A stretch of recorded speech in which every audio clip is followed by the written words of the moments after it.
All right, now that we look like this, you don't want to leave your blush like this. You want to go over to blend everything together, especially if you are applying cream blush or liquid blush.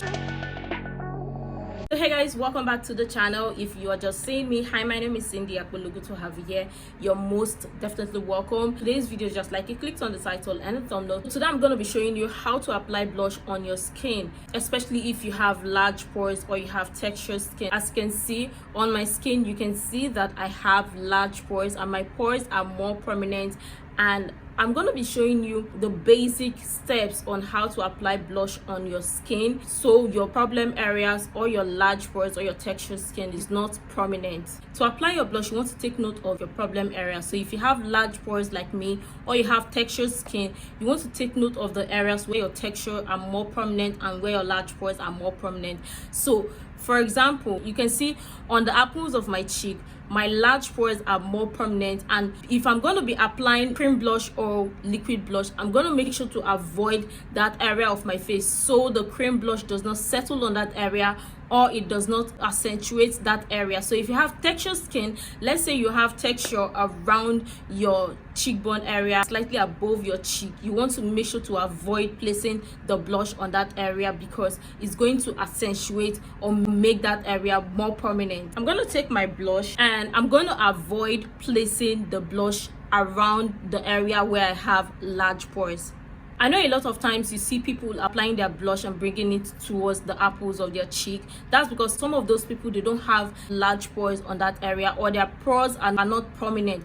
But in the event where your pores are prominent, you can see your pores, and even after applying any other product, your pores are still visible and you can see them out in the open. Then you don't have to apply your blush on that area. Just avoid it. So I'm just going to place the blush slightly above my cheekbone area and also where my large pores end. The areas where I don't see my large pores, that is where I'll focus on applying my blush. You can see how I'm strategic with my blush application. I'm trying not to bring the blush around where I have large pores. You want to be doing that. All right, now that we look like this, you don't want to leave your blush like this. You want to go over to blend everything together, especially if you're applying cream blush or liquid blush. So I'm gonna go in with the tool I use to blend my foundation, which is my beauty sponge, to blend the harsh lines and blend the blush to my skin so it doesn't look like we just placed the blush there without blending it. I'm just going to use the beauty sponge to blend the blush to take off the harsh lines.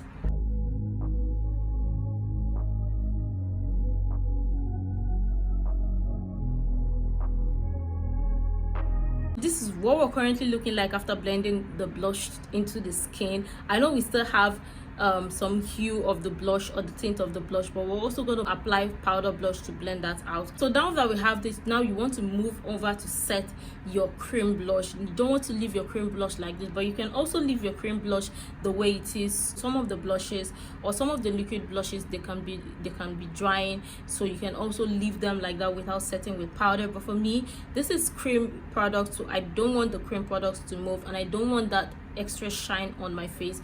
As you can see on my face, everything looks all shiny. So to take off the shine on my face, I'm going to be using the powder blush to set. Also note that the same technique as followed when applying cream blush also applies to applying powder blush. Now you want to also avoid placing the powder blush on the areas where you have texture or where your large pores are more prominent. You want to also avoid those areas. So I'm just going to place the blush on the area where I place the blush and just stamp it to blend everything together, or stamp it to set it.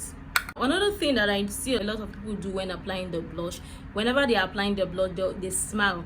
You don't want to smile when applying your blush. Apply your blush the way your face is, because sometimes when you smile and you try to force out the cheek area, you apply the blush and it just isn't placed on the right placement, or is not on the right placement. Now another thing to note is blush placement also works with how your face shape is. My blush placement and your blush placement for your face shape would not be the same. Alright, so now that we have this, now you don't want to leave your blush like this, because I don't know what we're looking like, but I'm gonna go in with my powder brush to blend everything together, to take off the harsh lines and to blend everything seamlessly to my skin.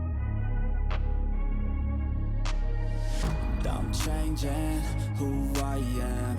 I'm making a new plan, rearranging. Now you can see how just going back in to blend everything together just makes a lot of difference. That is what you want to do. You don't want to leave your blush like that without blending or setting everything in place. This is the finished look. Now you can see how the blush blend into the skin. There is no form of harsh lines, and you can see around where I have large pores, I did not bring the blush up to that area, and we still have our face looking flawless and beautiful without enhancing our large pores or texture on that area. You don't want to bring your blush towards the areas where you have large pores or you have textured skin. Resist the urge of always smiling or making your cheeks go up when applying your blush. You don't want to be doing that. The easiest way to identify your cheekbone when you want to apply your blush is to feel your bone on your face. Just use your hand to press on it, and when you feel the bone, wherever you felt the bone structure on your face, that is where you should place your blush, or you can place it slightly above that area. I hope you enjoyed this video as much as I did create it. If you did, let me know your thoughts in the comments down below. Also leave your video suggestion in the comments down below as well, and if you are not yet subscribed to the channel, make sure to hit the subscribe button down below, turn on your post notification bell so you don't miss out on my future uploads. Give this video a thumbs up if you like it, and check out my other videos that you might find interesting to stay connected. My life, and I won't look back ever again. Yeah. You ain't see me activated. You better hope that you never see me agitated. I think about my actions, plan them.